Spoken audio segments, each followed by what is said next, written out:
Bueno, buenas noches, ¿cómo están? Es un gusto poder verlos a todos, es un gusto también venir a orar los unos por los otros, entre hermanos. Es un momento especial, a mí a veces no se me da mucho de poder venir en la semana, pero es un momento que atesoro, el poder orar con hermanos que a veces no podemos hacerlo durante la semana o nos vemos poco.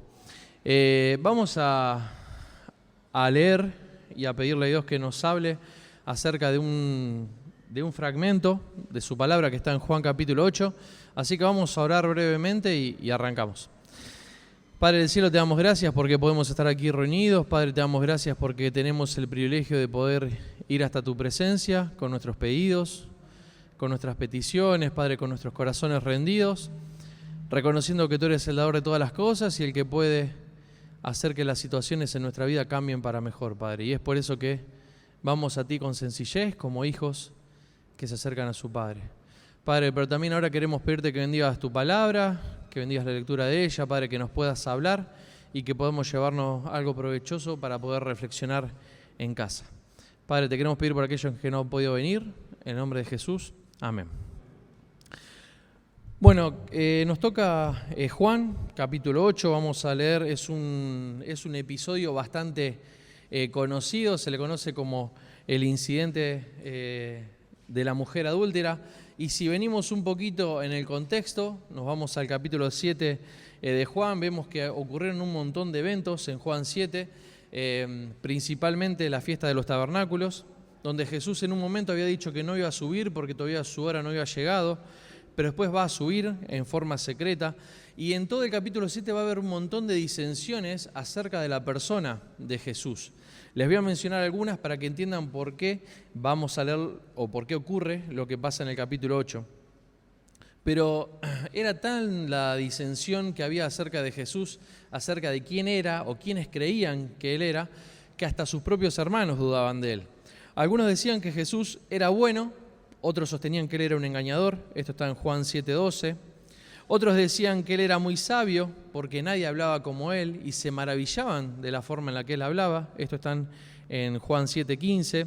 Otros decían que era profeta, pero otros decían que esto no podía ser posible porque nunca había salido un profeta de Galilea, esto está en Juan 7:52. Algunos decían que él era el Cristo y se maravillaban no solamente por su sabiduría, sino también por sus milagros. Esto está en el versículo 41 del capítulo 7. Pero esta disensión acerca de la persona de Jesús y acerca de quién ellos pensaban que él era, llevó a una tensión tan fuerte que varios querían prenderle y hasta buscaban su muerte. Principalmente los fariseos y los sacerdotes judíos buscaban algo para poder agarrarlo. Y esto ocurre, lo vemos un montón en Juan, tal vez porque justamente Juan es un libro donde el apóstol intenta remarcar o acentuar la deidad de Cristo, y esto a los judíos o a los líderes religiosos en ese momento no les caía para nada bien. Entonces los fariseos y los sacerdotes buscaron a los alguaciles del pueblo, esto ocurre sobre el final del capítulo 7, para poder prenderle, pero bueno, al final se terminan yendo para su casa. Eso es lo que aparece en Lucas 7:53. Ahora, ese versículo del 7:53 muchas veces aparece en algunas versiones y en algunas Biblias pegadito o a veces en el 8:1, según la versión que ustedes estén leyendo, porque era importante esto, que ellos al final no habían podido prenderlo a Jesús y cada uno se fue para su casa. Pero vamos a la lectura que nos toca. Juan capítulo 8, versículo 1. Dice, y Jesús se fue al monte de los olivos, y por la mañana volvió al templo, y todo el pueblo vino a él, y sentado él les enseñaba. Entonces los escribas y los fariseos le trajeron una mujer sorprendida en adulterio, y poniéndola en medio, le dijeron, Maestro, esta mujer ha sido sorprendida en el acto mismo del adulterio. Y en la ley nos mandó Moisés apedrear a tales mujeres. ¿Tú pues qué dices? Mas esto decían tentándole para poder acusarle. Pero Jesús, inclinando hacia el suelo, escribía en tierra con el dedo. Vamos a leer hasta acá. Para aquellos que a veces nos gusta ver un poquito el original, dónde se encontraba, Este fragmento no lo vamos a encontrar en casi todos los originales, sino que lo vamos a encontrar en algunos pocos. Y no, los que saben del tema dicen que no está en el lugar donde correspondería esta parte. Muchos de los manuscritos que nosotros utilizamos para referirnos a los originales del griego, o los llamados unciales, no contienen este fragmento. No, hay varias hipótesis de por qué esto pasa, son todas teorías, pero por ejemplo, en el siglo XIX lo empezaron a agregar, más que nada aquellos que hacían las traducciones del griego al inglés, pero lo ponían en corchetes o al final. Bueno, hacían esto porque aparentemente era bastante controversial lo que ocurre en estos primeros 11 versículos del capítulo. Podemos sacar unas conclusiones de por qué esto ocurría. Por ejemplo, Agustín hace una sugerencia. Dice que esta historia fue corrida del Evangelio porque tal vez podía escandalizar a algunos hermanos. ¿Por qué? Porque lo que vamos a leer hoy es una historia de gracia, pero mayúscula, una historia que todos conocemos, una historia que a mí me gusta mucho, pero tal vez para algunos hermanos podría serles de tropiezo. Esto es lo que explican algunos de los antiguos acerca de esta parte de la Biblia. Pero nosotros nos podemos quedar tranquilos de que podemos rastrear este fragmento de la Biblia hasta 100 años después de Cristo, así que para nosotros es más que fidedigno.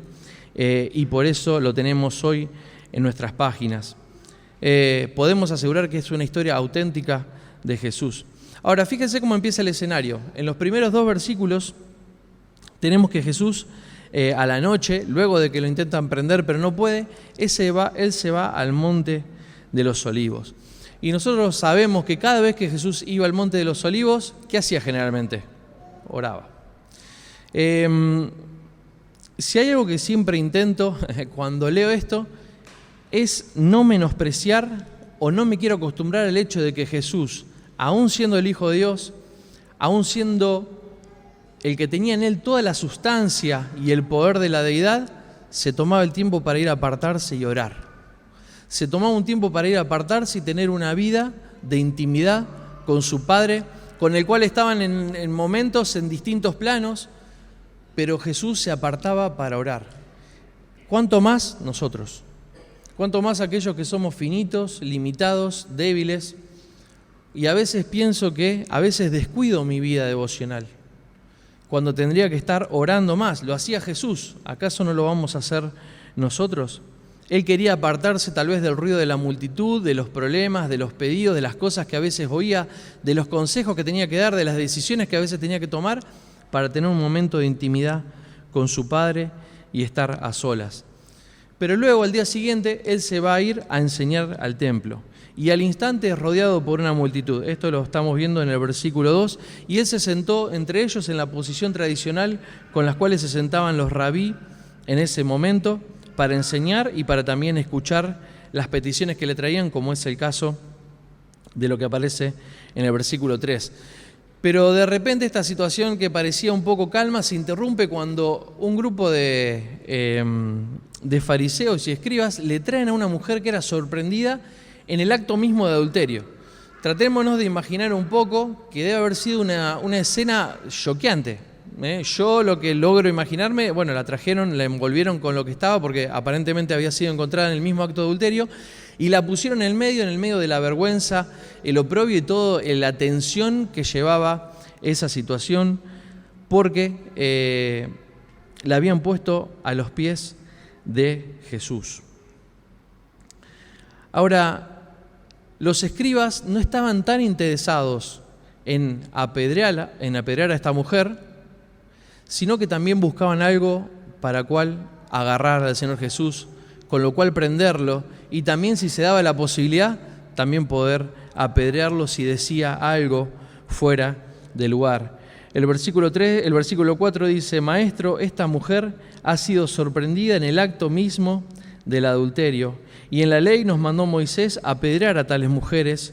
Tú, pues, ¿qué dices? Tenemos que saber que cuando surgía una cuestión legal que era bastante difícil de resolver a veces entre pares, lo que se hacía es se llevaba esto a un rabí. Y Jesús estaba teniendo ese rol en ese momento y le van a poner a esta mujer delante para que él diga un dictamen o emita una sentencia o diga un parecer. Y a los ojos de la ley judía tenemos que también saber que el adulterio era grave, gravísimo. Se consideraba al nivel de la idolatría, del asesinato, era una de las peores cosas que podía hacer el hombre.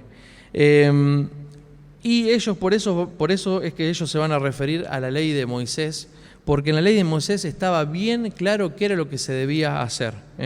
Por ejemplo, en Levítico 20, el versículo 10, dice: si un hombre cometiera adulterio con la mujer de su prójimo, el adúltero y la adúltera indefectiblemente serán muertos.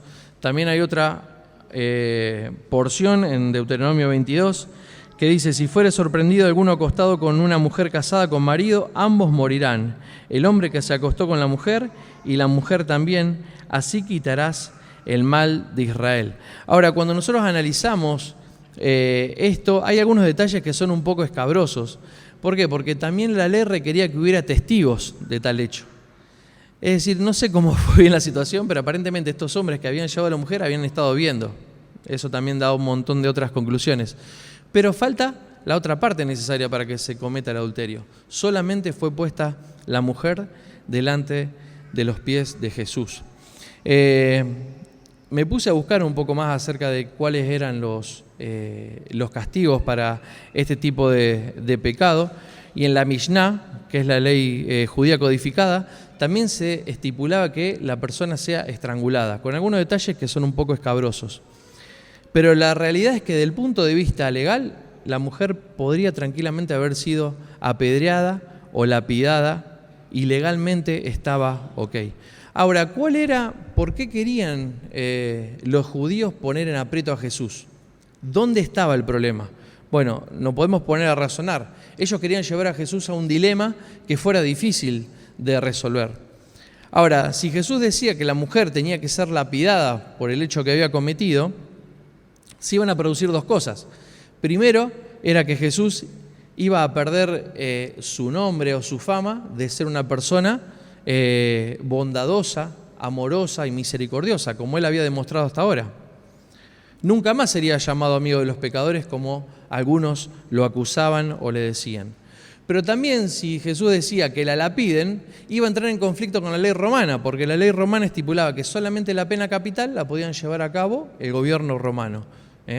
La sentencia capital de muerte no podía ser llevada en un tribunal judío.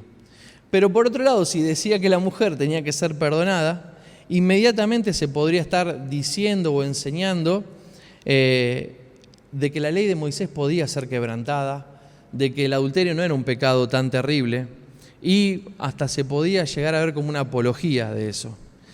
La cosa es que este dilema con los cuales los judíos querían apretar a Jesús, Jesús lo va a dar vuelta de una forma como él solamente lo puede hacer, y en vez de que estén mirando a los demás, se van a tener que mirar a ellos mismos. Porque ellos no solamente tenían la intención de apedrear a la mujer, sino que también, si podían, querían también llevarse a Jesús. Y Jesús sabía lo que ocurría en el corazón de ellos. En Juan 2, 25, él lo dice, y no necesitaba que nadie le explicara nada acerca del hombre, porque él sabía lo que había en el hombre. Jesús veía los corazones con la claridad que nosotros a veces no tenemos. Nosotros no podemos ver nuestros corazones, o nosotros, mejor dicho, no podemos ver los corazones de los demás, pero Jesús sí podía. Y entonces le van a preguntar a Jesús: ¿tú pues qué dices? El versículo 6 dice: mas esto decían tentándole para poder acusarle, pero Jesús, inclinando en el suelo, escribía en tierra con el dedo. Este es el único registro que tenemos de Jesús escribiendo algo. Nosotros sabemos que se han escrito miles de libros, miles de estudios, miles de escritos, muchos a favor y muchos en contra de la persona de Cristo. Pero Jesús iba a estar escribiendo con tierra en el dedo mientras los acusadores exponían las razones de por qué esta mujer tenía que ser apedreada. Ahora, ¿qué era lo que escribía? Bueno, eso es lo que todos a veces queremos saber. Y podemos aventurarnos tal vez algunas especulaciones, podemos aventurar. Algunos dicen que era posible que él haya estado solamente pensando qué era lo que iba a decir. Me parece tal vez la más floja. porque él tenía el control de toda la situación, pero algunos dicen que estaba ganando tiempo. Hay otras versiones que dice que mientras él escribía, hacía como que no los oía. Esto aparece mayormente en las versiones que están en inglés. Esto tal vez posiblemente los obligaba a que en una forma deliberada ellos tuvieran que escuchar lo que estaban diciendo. Entonces, mientras Jesús escribía con su dedo en la tierra, de tal forma que si ellos escucharon lo que decía, tal vez pudieran entender que lo que estaban pidiendo era algo sádico. Pero la sugerencia más importante, o por lo menos la que más a mí me gusta, tiene que ver con un manuscrito posterior. Se lo leo, dice: él mismo, inclinando la cabeza, escribía su dedo en la tierra para declarar sus pecados. Esto acá me voy a ir un poquito al griego, tal vez para explicar. No soy experto en griego, pero me ayudó mucho el poder entenderlo. Pero la palabra griega normal para escribir o para escritura es graphein. Pero la palabra que está utilizada acá puntualmente es kata-graphein, que puede significar no solamente escribir, sino escribir algo en contra de alguien. No sé si me entienden hasta acá, porque la palabra kata es justamente esto, significa en contra. Por ejemplo, hay otro pasaje que usa esa palabra, es en Job, donde dice: escribes cosas amargas contra mí. Se utiliza también esa misma expresión. Puede ser que Jesús haya estado confrontando a los que allí estaban escribiendo con el dedo sus pecados. Hay otros que dicen que también esta misma expresión se relaciona con Jeremías 17:13, donde dice: todos los que te dejan serán avergonzados, y los que se apartan de ti serán inscritos en el polvo, porque dejaron a Jehová manantial de aguas vivas. Ahora, lo que nosotros tenemos que saber es que lo que sea que Jesús haya estado escribiendo, exponía a todos a una situación en que se tenían que mirar a ellos mismos. La mujer no tenía excusas, había sido encontrada en el acto de adulterio, pero aquellos que querían quitarle la vida también tenían otra intención detrás, que era la de también poder atrapar al Señor Jesús.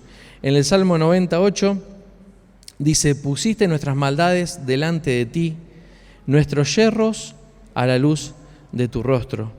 Es imposible no sentirnos identificados con este momento donde Jesús escribía mientras los demás estaban acusando y queriendo la muerte de alguien. Ahora, la palabra que aparece ahí es katagraphein. Habría que ver si podemos estudiarlo un poquito más. Pero sea como fuera, los escribas y los fariseos querían una respuesta de él. Tú pues, ¿qué dices? ¿Qué te parece? ¿Qué es esto que te estamos mostrando acá? La ley de Moisés dice que debemos hacer esto. Fue encontrada en este mismo lugar. ¿Tú qué pues dices que hagamos? Vamos a seguir leyendo. Versículo 6 dice: pero Jesús, inclinando hacia el suelo, escribía en tierra con el dedo. Y como insistieron en preguntarle, se enderezó y les dijo: el que de vosotros esté sin pecado, sea el primero en arrojar la piedra contra ella. E inclinándose de nuevo hacia el suelo, siguió escribiendo en tierra. Otra versión dice: muy bien, pero el que nunca haya pecado, que tire la primera piedra. Y fíjate lo que va a ocurrir en el versículo 9. Dice: pero ellos, al oír esto, acusados por su conciencia, salían uno a otro, comenzando desde los más viejos hasta los más postreros, y quedó solo Jesús y la mujer que estaba en el medio. Acá la palabra que aparece como sin pecado, o que tire la piedra aquel que no tiene pecado, es anamartetos, que no solamente significa sin pecado, sino que también implica sin ningún deseo pecaminoso detrás. Es decir, que Jesús no solamente estaba diciendo que el que tire la piedra no tenga pecado, sino que también que no haya ninguna intención pecaminosa por debajo de ello. Entonces hubo un silencio, y mientras Jesús volvía a escribir en la tierra, se empezaron a ir. Y ahí dice el detalle, dice que se empezaron a ir no solamente los jóvenes, sino también los más viejos. Ahora, el único que podía emitir un juicio acertado y que era el único que era impecable y que no tenía pecado, ¿quién era? El Señor Jesús. Si había alguien calificado como juez que tenía todas las aptitudes para poder ver el corazón de los demás, poder analizar el pecado que había no solamente en sus corazones, sino el pecado que subyacía, era el mismo Señor Jesús. Y Él, sin embargo, no va a emitir un juicio, sino que va a decir, bueno, el que esté libre de pecado, que tire la primera piedra. Y ellos tenían ganas de derramar sangre, querían atrapar al Señor Jesús en esta circunstancia, tenían las piedras apretándolas en sus puños, pero van a empezar a soltar esas piedras. Los más viejos tal vez acusados por su conciencia, por su experiencia, y los más jóvenes al ver que ya no quedaba nadie alrededor de esta mujer, la cual había sido puesta en medio para ser lapidada.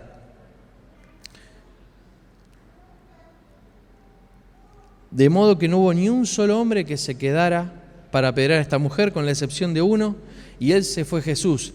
Y él podría haber agarrado la piedra, pero en vez de agarrar la piedra, eligió gracia, eligió mostrar su amor, eligió mostrar su carácter misericordioso, que no solamente lo va a mostrar en este pequeño pasaje que estamos ahora, sino a lo largo de toda la palabra, pero por sobre todas las cosas lo va a demostrar en un momento clave en la cruz del Calvario, donde sabemos que Él derramó gracia en nuestras vidas.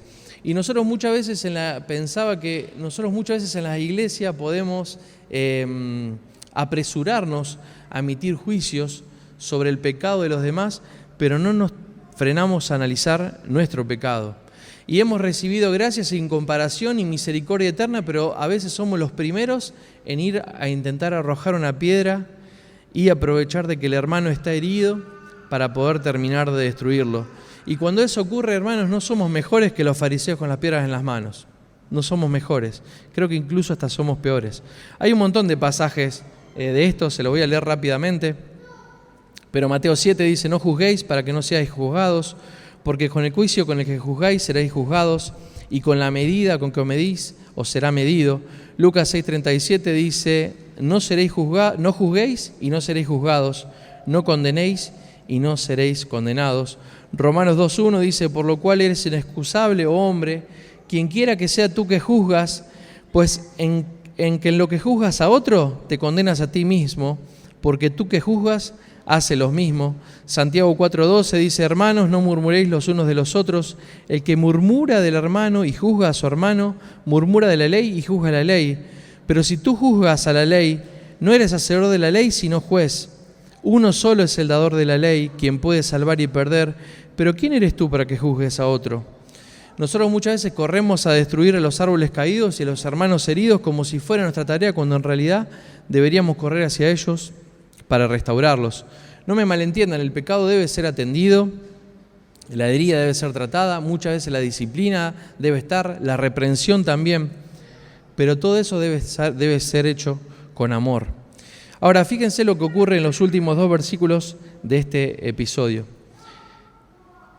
Dice, y quedó solo Jesús y la mujer que estaba en el medio, y el versículo 10 dice, y enderezándose Jesús, y no viendo a nadie, sino a la mujer. O sea, fíjense qué terrible, porque él estaba, ¿se acuerdan? Al principio estaba enseñando, o sea que había gente que se había amontonado, pero en un momento no quedó nadie, o sea, no quedó nadie, quedó solamente el Señor y esta mujer.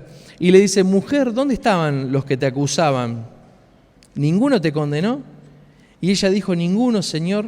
Y entonces Jesús le dijo, ni yo te condeno, vete y no peques más.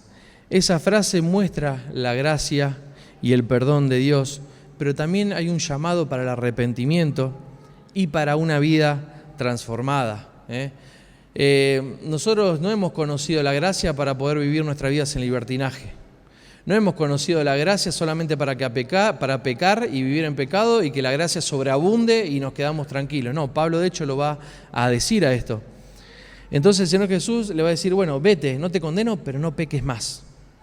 Debe haber un quiebre en la vida del hombre. El hombre debe arrepentirse, debe alcanzar la gracia, pero no debe pecar más. Y la Biblia especifica muy especialmente para aquellos que han nacido de nuevo y que son de Cristo, de que somos llamados a vivir en santidad y a no practicar el pecado. No podemos seguir viviendo en el pecado como si no hubiéramos conocido a Cristo, como si Él no nos hubiera sacado del lodo cenagoso, como si Él no nos hubiera salvado de nuestra peor inmundicia y seguir teniendo vidas lejos de Él. Primero porque somos nuevas criaturas, esto aparece en 2 Corintios 5:17, pero también porque el pecado no se puede enseñorear, no puede tomar dominio sobre la vida del creyente. Nosotros somos librados del poder del pecado. El creyente puede elegir no pecar. El creyente puede romper con el hábito del pecado. El creyente no debe pecar. El que ama a Cristo va a guardar sus mandamientos, porque el que ha nacido de Dios no practica el pecado. El Hijo de Dios muestra su evidencia no solo en su búsqueda diaria a Dios, no solo en su vida devocional, no solo en que intenta conocer a Dios a través de la lectura, no solamente que intenta hablar con Él a través de la oración, sino en que va a tratar de mantenerse lejos del pecado y a no practicarlo. Vete y no peques más. El último pasaje que les quiero leer está en Colosenses. Vamos a buscarlo para terminar. Colosenses 2, versículo 13. Yo pensaba que entonces Jesús, ¿qué hizo en esa escena? ¿Vino a anular el mandamiento mosaico? No, claro que no, no lo estaba anulando, pero Él estaba poniendo en medio gracia, vislumbrando una cruz que más adelante se iba a poner porque era imposible para nosotros poder cumplir con la carga de la ley. No había chance. La ley ponía en evidencia lo que había en el corazón del hombre, pero nosotros necesitábamos gracia, necesitábamos perdón de nuestros pecados porque no había forma de que pudiéramos agradar a Dios. Pero fíjense lo que dice en Colosenses 2, versículo 13. Dice, y a vosotros, estando muertos en pecados y en la incircuncisión de vuestra carne, os dio vida juntamente con Él, perdonándoos todos los pecados, anulando el acta de decretos que había contra nosotros y que nos era contraria, quitándola de en medio y clavándola en la cruz y despojando a los principales y a los potestades y los exhibió públicamente, triunfando sobre ellos en la cruz. ¿Quieren saber, hermanos, dónde está la expresión perfecta de la justicia de Dios? La expresión de cómo Dios aborrece el pecado, pero también la expresión máxima de gracia y misericordia en la cruz. Allí donde en una forma increíble la misericordia de Dios y la justicia se encuentran para no tener por inocente al culpable ni por culpable al inocente, sino donde Cristo cargó nuestros pecados padeciendo el sufrimiento de la cruz. Fíjense, en Juan 1:14, cuando Juan habla acerca de Jesús, dice, y aquel verbo fue hecho carne y habitó entre nosotros y vimos su gloria. Gloria como la del unigénito del Padre, lleno de gracia y de verdad. Lleno de gracia y de verdad. Y la justicia y la gracia se besaron en la cruz del Calvario, que nosotros un día pudimos ver, hermanos, y las piedras que iban a ir en nuestro lomo, porque no había forma, teníamos que pagar, Cristo lo tomó. Cristo cargó el precio del pecado, por más que Él no había mentido, por más que Él no había dicho nada fuera de lugar, por más que Él no había quitado una vida, Él llevaba una vida perfecta, Él se puso en ese lugar para que nosotros, los pecadores, pudiéramos saborear de la gracia. Y esta mujer pudo saborear de esa gracia, merecía la muerte, pero el Hijo de Dios le dijo, vete y no peques más, ni yo te condeno. En la cruz no hay condenación, sino que hay amor y perdón de pecados para todo aquel que se acerca. Vamos a orar. Padre del cielo, te damos gracias porque en este episodio tan cargado de letra dura, tan cargado de ley mosaica, tan cargado de fariseísmo, también podemos ver la gracia del Cordero. Podemos ver aquel Jesús que tenía compasión, que tenía misericordia. Podemos saber aquel Jesús que pudo dar vuelta a la situación y que en vez de que haya gente que estaba juzgando, de repente tuvieron que mirarse hacia ellos mismos. Padre, te damos gracias porque nosotros podemos ver esa misma expresión de gracia en la cruz. Padre, te damos gracias porque hemos sido liberados del peso del pecado, hemos sido liberados del precio que había que pagar para poder ser limpios. Y te damos gracias, Padre, porque en esa cruz donde se anuló el acta de decretos que estaba en contra nuestra, se derramó sangre bendita para que hoy podamos tener libre acceso hacia tu presencia. Padre, te damos gracias porque nos reconocemos que no merecemos nada de esto. Te damos gracias porque reconocemos que no hay nada que podamos hacer para acercarnos, sino solamente aceptar por pura fe el sacrificio de Cristo y que este sacrificio nos hace aceptos delante de tu presencia. Padre, te damos gracias por Cristo, porque Él es no solamente nuestro Salvador, sino que también puede ser el Señor de nuestras vidas y que nos ayude a vencer el pecado que hay en ella. Padre, te damos gracias por tu palabra, en el nombre de Jesús. Amén.